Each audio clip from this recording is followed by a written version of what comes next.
Hello everyone, welcome to Fairy Crane Tea's Tea Talk with Dawn. I am today here in Qingdao, Nanyang. We are by the river and looking at these beautiful leaves that are falling around. It just feels so wonderful being out and able to play in them. So I thought I would just bring you the podcast today from here. Now, I know where we left off, I had finally landed in Shanghai. So we will pick up from Shanghai. And I have a tale for you. It felt like I was in some maybe apocalyptic kind of movie. It did not feel real. When we landed, we were not able to get off the plane. What we could see out our window were men or women dressed in these suits, head to toe, these white suits, and you could see nothing. I mean, they looked big, like they thought we were going to be contaminating the world. And I understand. They had to make sure that the people on the plane were safe. Yes, we had multiple COVID tests before we got on the plane, and we had to show to get on the plane that we had passed our most recent COVID test. When we arrived, though, they had to do some verification checks. They came onto the plane and walked, and then we were let off the plane. Now, at this point, we knew that we had to show our green QR code that we had indeed passed our COVID check. And remember, I had told you guys we had to have the test done in a certain amount of time. It couldn't be greater than 24 hours, but it had to be within enough time to take our 15-hour flight so that your QR code stayed green when you arrived. So we were taken off the plane, and then you had to pass through the people in the white suits and show your QR code. Now, this meant that you needed to have Wi-Fi. And for the Chinese citizens that were on the plane, this was no big deal because they were putting in their SIM cards and their phones were working and they were getting their mobile data and they could use everything they needed. But if you were like me and had never been to China, you did not have a Chinese phone number. You did not have the ability to just grab Wi-Fi because the area, the Wi-Fi, well, it didn't work. There were no hotspots. So there were several of us foreigners that were on the plane that even though we had shown the QR code, we had to show it again and we could not get it to open through the Wi-Fi. Did I have WeChat? Yes, I did. I have the international version. And so thankfully, I had the access to it, but this particular QR code was not something we could get through WeChat. We had to go through the embassy website. Now, smart people thought before they went through customs to swipe and save a picture of their green QR code to show. Had anybody suggested that to me? Had I thought about it myself? No, because I'm a techie girl and I just assumed I would step off the plane and instantly have Wi-Fi. So I did not have a copy of the picture. So this is something I would tell you guys.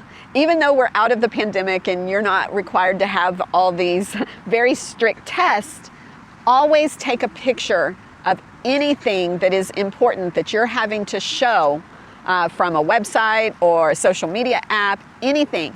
Please take a picture of it before you get on the plane to go to another country because you never know what the situation will be when you arrive. So, lesson learned because your girl here was scared.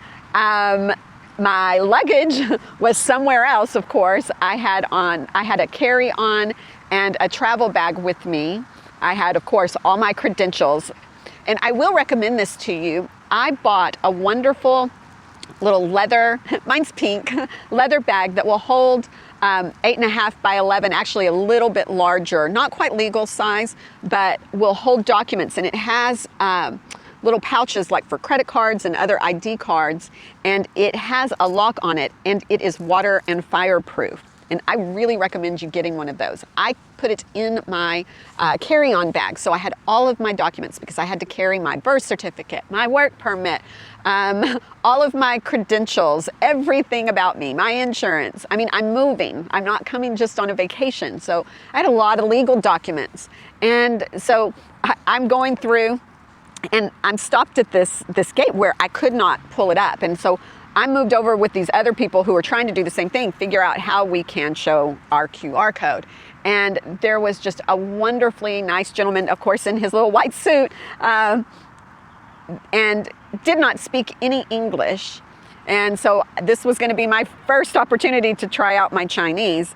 And so I asked him for help, and he took my phone, and he just started, putting in a code, which I guess was a password for the Wi-Fi for maybe the employees, and he was able to get the embassy pulled up for me, and then I was able to show the QR code. So once you pass through those doors, at this point I'm thinking, oh, okay, now I'm gonna go through customs and get my luggage. Well, it's not quite that simple. We had to follow a very winding path. We were in a part of the airport that had literally been shut down.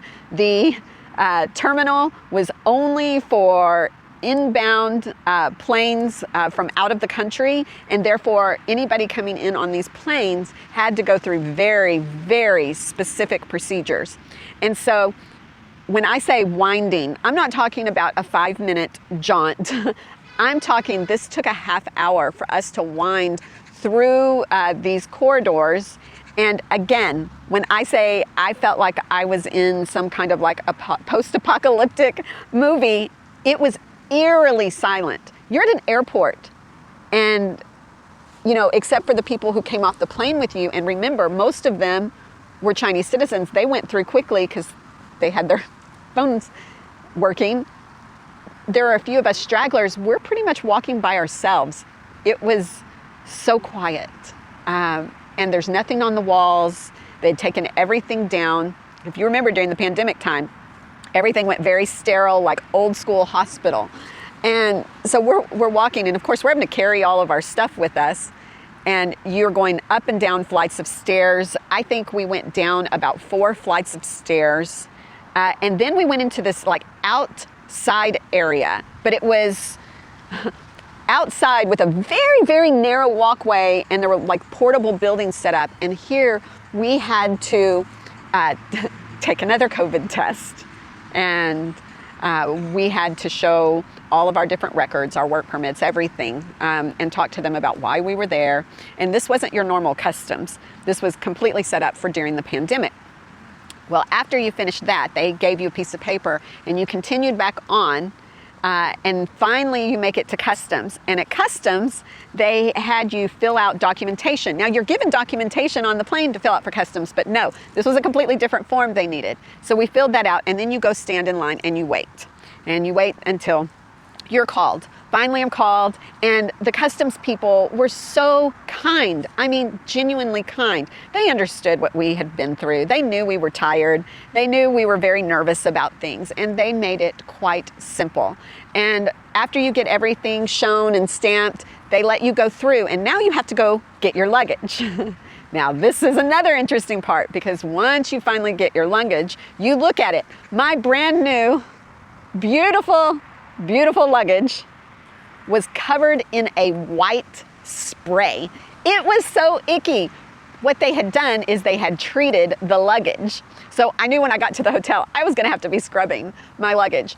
And you get your luggage, and then you have to go through the checkpoint. So they're gonna scan your luggage, and then you're outside. But you go into what I call like a cattle call area, a holding area, and they pile you in tightly. Now, I'm also carrying 4 suitcases, and I have them locked at this point. I've chained them up and locked them together because I'm having to push and pull. And you can imagine me, 4 suitcases and a travel bag and my IDs, And there's no help. There's absolutely no help. You're going to do this on your own. So I'm in the little cattle call area, and then they finally release us, and they just put you on a bus. Now, you have no idea where you're going. They don't tell you. Each cattle call area, there were just like different pens, holding areas. And as they would fill up, they'd close it, open another one. And then when a bus would pull up, they would open a holding area, and those people would go to that bus and then go to it. So it really was the luck of the draw which bus you got onto, because that determined which hotel you went to. And again, you have to load your own luggage into the bus. There is nobody helping you. So I get on the bus, and we drive for a while. We actually go basically to the edge of Shanghai, and we are on the coast, and I can see the bridge that takes you over to Ningbo and onto Huangzhou. And so I had a beautiful view out my hotel window, but at that time I did not know this. It was very late at night by this time. We had been, from the time we got off our plane to the time we got to the hotel, it had been about 3 to 4 hours. It was a very long process. I heard people say, make sure you eat before you get off the plane. Thankfully, they gave us breakfast before we got off the plane, but they're not kidding, because there's no place to get water. There's no place to get food while you're going through this process. So definitely you needed to have snacks, and I'm grateful for the people on YouTube who told me about that, so that I prepared to have snacks. Now, we get to the hotel, and you think you're just gonna go in? No. You get your luggage, and they make you stay outside. At this point, they check your documentation again. They spray your luggage down again. We walk into the hotel, and they have makeshift tables set up, and they see all of your identification. They see that you have cleared your COVID. You have to do some checks with that. And then they register you with the local authorities, because in China, if you're a foreigner, you're required to check in with the local authorities within 24 hours. We'll talk more on that later, because it's not a big deal. But they check you in, they make sure everything is in place, they give you your room number, but you don't get to go to your room until you pay them. And yes, even though we were required to pay for our own hotel for the 10 days that we were in quarantine. And the thing is, you don't know what hotel you're getting. So you could get a cheap hotel, or you could get a 5-star hotel. And you need to make sure you have the money for whichever you got. I would say that I got maybe a 3.5 to 4-star hotel. So it was a little more expensive, but the room was nice. Now, when I say nice, I mean it was large, because again, this is pandemic time. Now, once they give you your room assignment, you now have to take your luggage up to your room. Well, this hotel, the floors were carpet, and they had put plastic over it. They had white plastic on the walls. Everything was sealed down. Do you know how hard it is to push 50-pound suitcases across carpet that is covered with plastic? It was almost impossible. I struggled so much, to the point I thought I was gonna have to make multiple trips, and I didn't know how I could do that, because they tell you, you go to the elevator, you go to your room, straight in, you cannot come out. And so finally there were some workers, and they could see, here's this woman all by herself with 4 50-pound suitcases and needs to get into her hotel room. So they helped, but see, they're not supposed to touch your luggage. They're not supposed to touch you, anything, okay? Because again, pandemic. So they had like a little hook thing, and they were like pushing and helping to push my luggage, because I'm literally squatted pushing the luggage down the hall of the hotel, and there's these grown men who cannot lift my luggage for me, so they're watching, and they're using these sticks to help push the luggage till I got to my room. So I finally get to my room, and I go inside, and I'm like, oh, I'm gonna have a nice hotel room, and the floor is covered in plastic.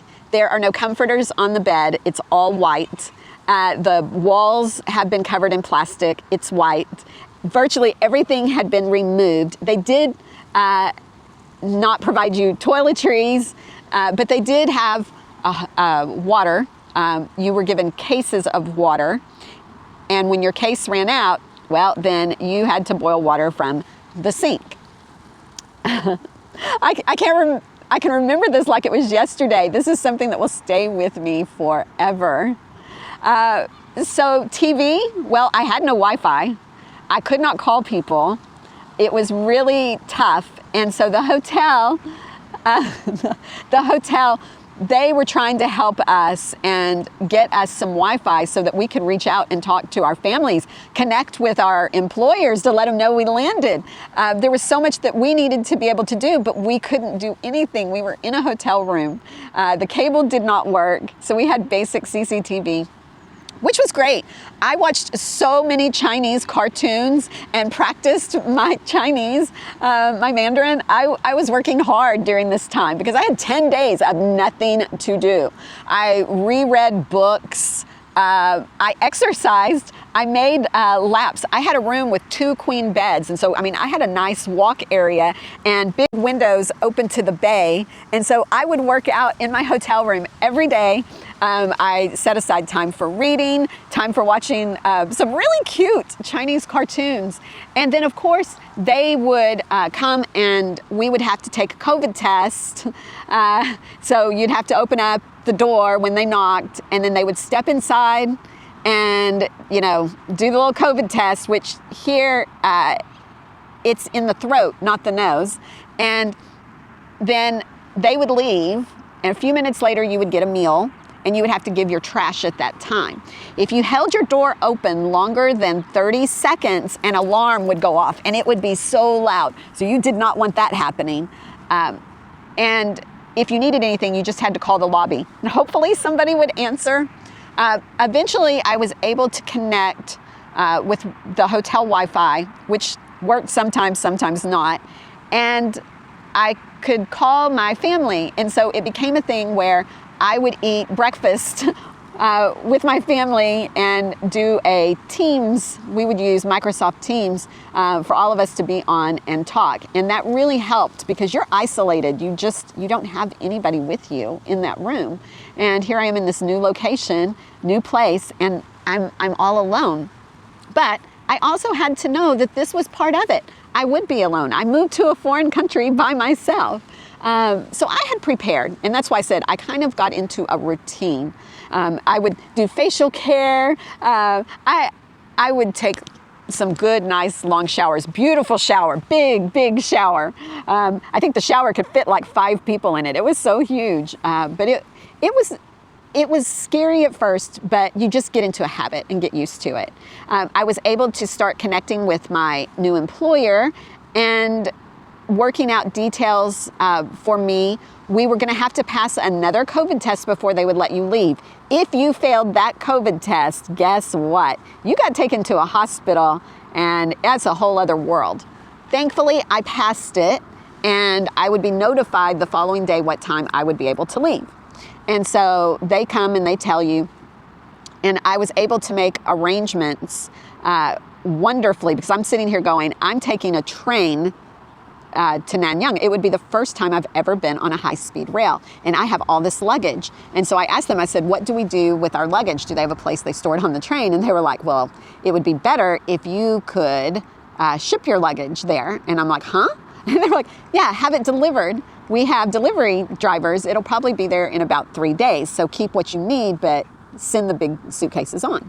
So I did that, and I paid, and I think it was only like 200 yuan. It was very, very cheap. I almost was a little concerned, like, is this safe? But in the lobby, they had somebody who was doing this, and many people were having their luggage taken on. So I just had my, carry-on suitcase and my travel bag with me. And then after I got the luggage checked, next thing was to tell them where you were going. They would either take you to the airport, or they would take you to the train station nearby that airport. Well, I had to go into the city to get my train. So they dropped me off at Pudong Airport, and at Pudong, I took a taxi into the city to go to the train station. And then from there, my train wasn't leaving until the following day. So I booked a hotel at the Hyatt the Hyatt place next to the rail station. Hands down, one of the best hotels I've stayed in. The staff is amazing. The food is amazing. The rooms are amazing. I highly, highly recommend Hyatt Place for anybody who is planning to use I think it's the North Rail Station in Shanghai. Stay at that hotel, worth it. So I get there, I get to my room, I have a nice soft plush bed, I have a great shower, there's tea, there's a beautiful view of all the lights in Shanghai. There was a restaurant, I went downstairs and ate. Oh my goodness, I felt human again. It's like you went from this post-apocalyptic,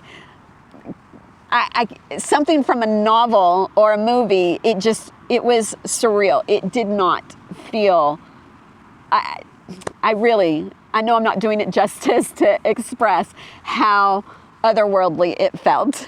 To then, within just a few hours, you're back to normal life. And it almost takes a little bit of adjusting to be quite honest.